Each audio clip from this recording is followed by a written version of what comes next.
Halo para penikmat kultivasi ganda dimanapun kalian berada, apa kabarnya? Semoga kalian semua baik-baik saja ya.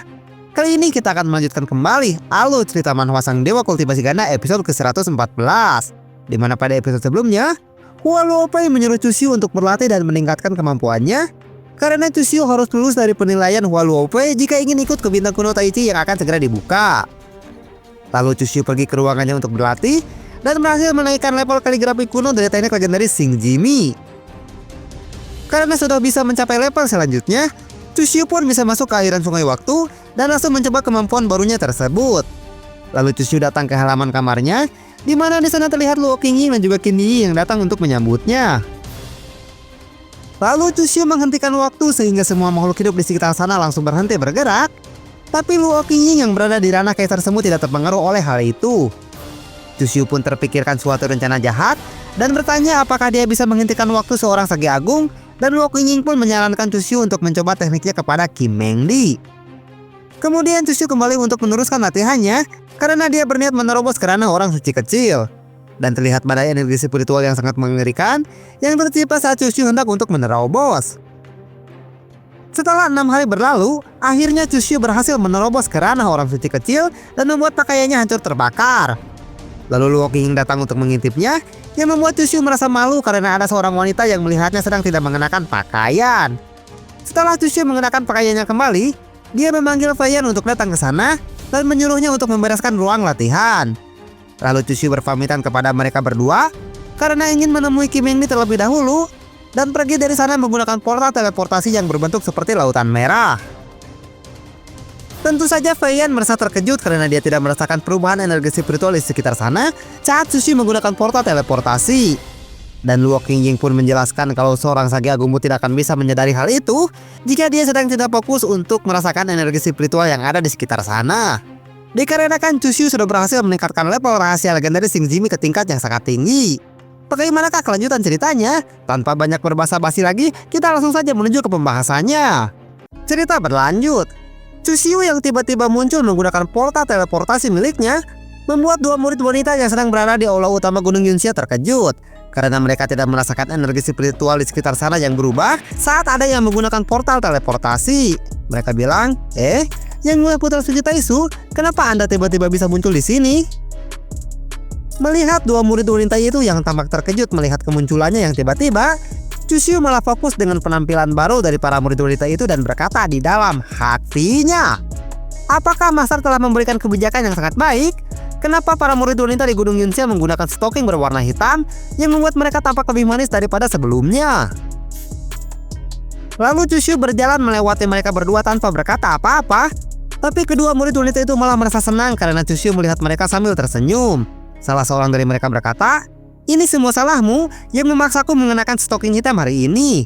Temannya menjawab, "Jangan khawatir, sepertinya Yang Mulia Putra Suci Taisu senang melihatnya. Apakah tadi kau tidak lihat kalau dia sempat tersenyum saat melihat kita?" Setelah Chushu pergi dari sana, murid wanita itu kembali berkata, "Baguslah kalau begitu. Ngomong-ngomong, dari mana kau mendapatkan ide ini?" Temannya menjawab, "Sebelumnya aku melihat Master Yunxia mengenakan stocking seperti ini, jadi aku berpikir untuk membuatnya. Lagi pula pakaian ini sangat nyaman ketika digunakan dan bisa melindungi kaki kita dari udara di puncak Gunung Yunxia yang sangat dingin." Kemudian, Chushu pun tiba di ruangan Kim Mengdi dan langsung membuka pintu gerbang. Dia bilang, "Master, murid kesayanganmu sudah datang. Apakah kau sangat merindukanku setelah seminggu kita berpisah?" Kim Mengdi yang sedang memakan cemilan langsung menjawabnya dengan sinis. Dia bilang, "Tidak usah basa-basi seperti itu. Cepat katakan apa tujuanmu datang menemuiku." Chushu pun langsung menghampiri Kim Mengdi dan sambil tersenyum dia bilang, "Kau tidak perlu berwajah kecil seperti itu. Kedatanganku ke sini bukan untuk berbuat macam-macam. Aku datang ke sini hanya untuk menantangmu bertarung." Kim Mengdi pun tampak terkejut setelah mendengarnya karena baru kali ini Chushu menantangnya untuk bertarung. Lalu Kim Mengdi bangkit dari tempat duduknya dan berteriak kepada Chushu, "Sekarang masih tengah hari, tapi kau sudah bermimpi di siang bolong seperti ini. Murid pengkhianat, jangan terlalu memaksakan keberuntunganmu." Kim Mengdi pun langsung menutup pintu sehingga terdengar suara dentuman yang sangat keras karena Kim Mengdi menutupnya menggunakan energi spiritual. Dan hal itu membuat Chushu cukup terkejut karena Kim Mengdi terlihat sedang tidak bercanda dengannya. Melihat wajah Kim Mengdi yang sedang marah itu, Chusyu mencoba menenangkannya. Dia bilang, "Master, apa yang akan kau lakukan dengan mengurungku di dalam sini?" Kim Eng Di pun hanya diam saja dan menatap Chusyu dengan tatapan mata yang dingin. Tapi setelah itu, Kim Eng Di terlihat kebingungan karena dia tidak tahu apa yang akan dia lakukan selanjutnya setelah menutup pintu ruangannya dan mengurung Chusyu di sana. Lalu Kim Eng Di berjalan melewati Chusyu. Dia bilang, "Sekarang tidak ada yang bisa aku lakukan untukmu. Aku akan pergi dulu mengambil boneka pemberian darimu karena aku ingin melampiaskan kekesalanku ini." Tentu saja Chusyu nampak terkejut mendengarnya karena Kim Eng Di malah berniat pergi begitu saja setelah Chusyu menantangnya untuk bertarung. Tapi Chusyu tidak bisa membiarkannya pergi begitu saja dan menghentikan Kim Eng Di sambil berkata, "Tunggu dulu, Master. Karena hal ini tidak mendesak, jadi kau bisa bertarung melawanku saat kau sedang memiliki waktu luang saja."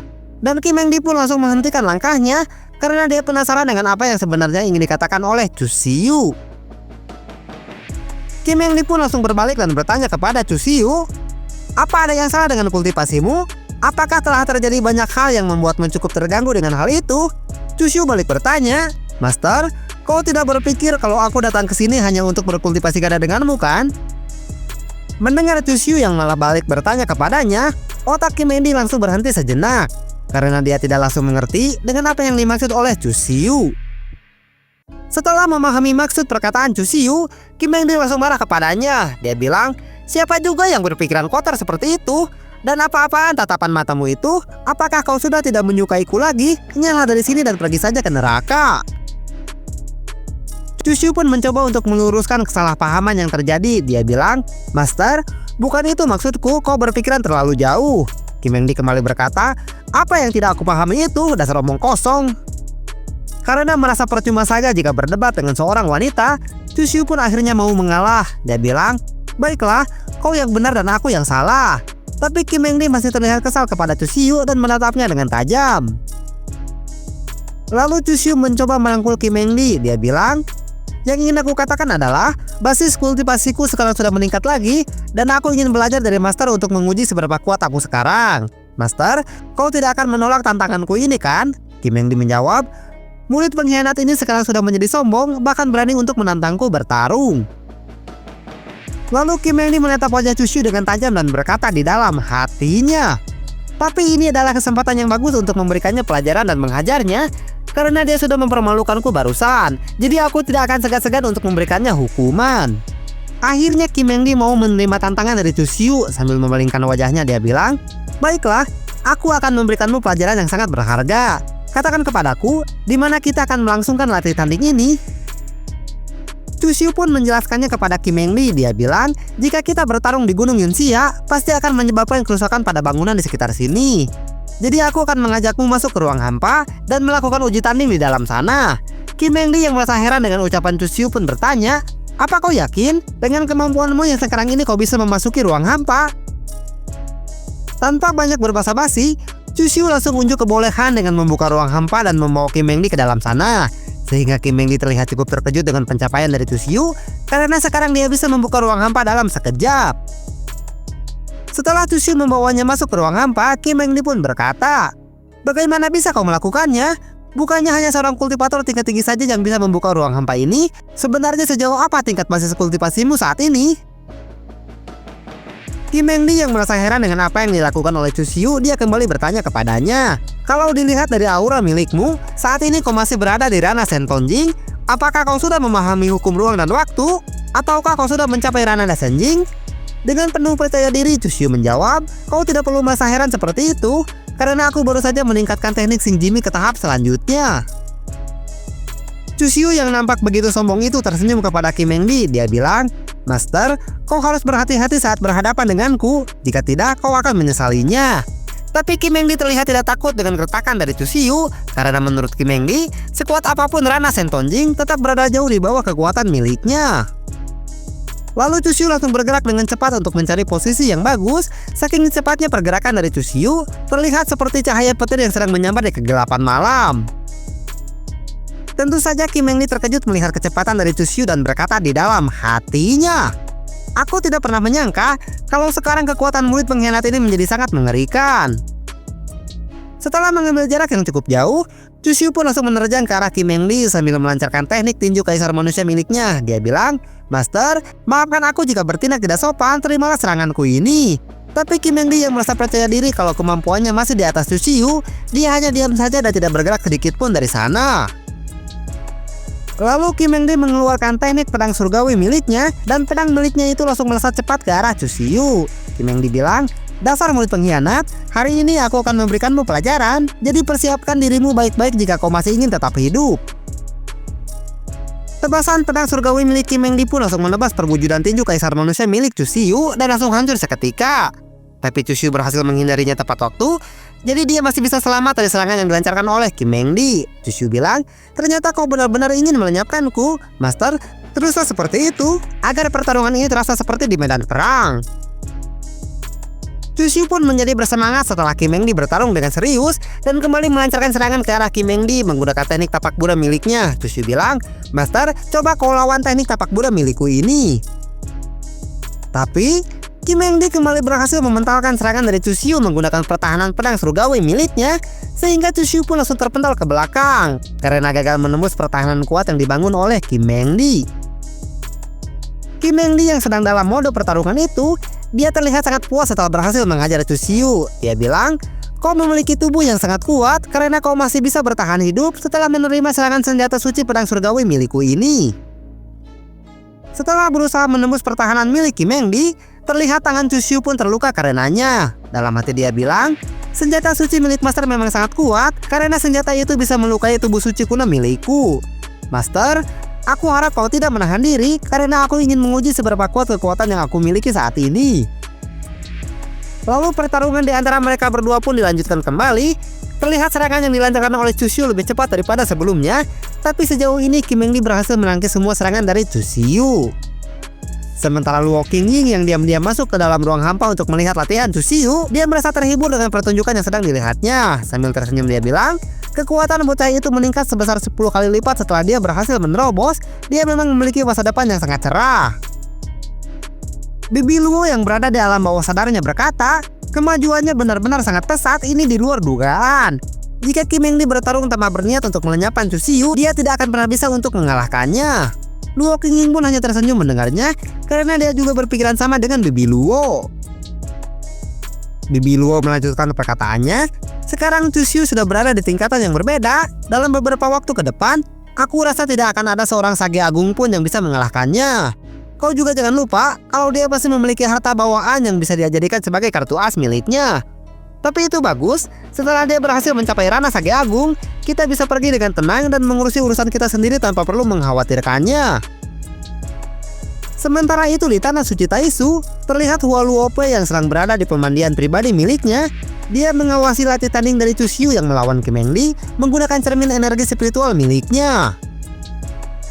Tentu saja Hua Luope merasa sangat senang dengan peningkatan kekuatan milik Chushu dan berkata di dalam hatinya, "Dia benar-benar anak yang sangat berbakat. Aku yakin setelah dia dewasa nanti, tanah suci Taisu kami pasti akan memiliki masa depan yang sangat cerah." Kemudian, Chushu pun menghentikan latih tanding melawan Kim Eng Lee di dalam ruang hampa dan kembali ke tanah suci Taisu. Chushu berkata kepada Kim Eng Lee, "Terima kasih banyak Master, karena kau telah meluangkan waktumu untuk menemaniku berlatih." Kim Eng Lee menjawab, "Aku juga merasa cukup terhibur karena bisa menghajarmu. Aku sudah lama menantikan momen seperti ini dari dulu." Lalu Chushu memegang tangan Kim Eng Lee dan kembali berkata, "Aku penasaran, jika aku berhasil mengumpulkan 5 elemen dan 9 sumber di ranah sage agung, seberapa kuat kekuatanku pada saat itu? Mungkinkah aku bisa bertarung melawan seorang raja suci?" Tapi Kim Eng Lee hanya diam saja dan tidak berkata apa-apa. Dia hanya menatap Chushu dengan tatapan mata yang sinis. Lalu Kim Eng Lee menghempaskan tangan Chushu dan langsung memalingkan wajahnya. Dia bilang, "Lihatlah betapa bangganya dirimu, sepertinya kau masih belum berubah. Aku bertarung seimbang melawanmu hari ini, itu karena aku tidak sedang berada dalam kondisi yang prima." Chushu pun mencoba menghibur Kim Eng Lee yang terlihat sangat kesal itu. Dia bilang, "Bagaimana mungkin seorang murid pengkhianat sepertiku bisa bertarung dengan seimbang melawan Master? Semua itu pasti karena Master sangat mencintaiku dan tidak ingin membuatku terluka." Dengan wajah yang terlihat sangat kesal, Kim Eng Lee menjawab, "Pergi sana, cepat nyala dari hadapanku." Tapi Chushu tidak menyerah begitu saja dan langsung merangkul Kim Eng Lee. Dia bilang, "Master, lihatlah keluar, sekarang hari sudah mulai gelap. Sudah saatnya untuk melatih keterampilanmu dalam berkultivasi. Kim Eng Lee pun kembali menepis tangan Cusiu. Dia bilang, apa kau tidak mendengar perkataanku? Cepat pergi dari sini. Bukankah barusan kita sudah selesai berlatih? Sekarang hari sudah gelap, jadi lebih baik kau pergi tidur di kamarmu. Cusiu yang tidak ingin pulang dengan tangan hampa, dia langsung melancarkan niat busuknya dan berbisik kepada Kim Eng Lee. Waktu aku melakukan perjalanan di luar, aku menemukan buku teknik rahasia yang sangat bagus dengan berbagai macam pengetahuan baru di dalamnya. Apakah kau tidak merasa tertarik dengan hal itu? Karena Kim Eng Lee hanya diam saja dan tidak mengatakan apa-apa, Cusiu langsung menepuknya cukup keras yang membuat Kim Eng Lee menjerit kesakitan. Lalu Kim Eng Lee berbalik menghadap Cusiu. Dia bilang, apa yang baru saja kau lakukan kepadaku itu dasar murid pengkhianat. Cepat pergilah dari sini dan pelajari buku baru itu sendiri di episode selanjutnya. Wah, tos nasib ending yang sangat membuat penasaran sekali ya pemirsa. Tapi tenang naon, engke tepang deh jeung dewet di episode selanjutnya. Terima kasih banyak bagi yang telah menonton video ini dari awal sampai akhir. Terus dukung semua channel Jago Ngura agar kami bisa tetap berkarya di masa depan. Maju dan berjaya terus Jago Ngura Lovers.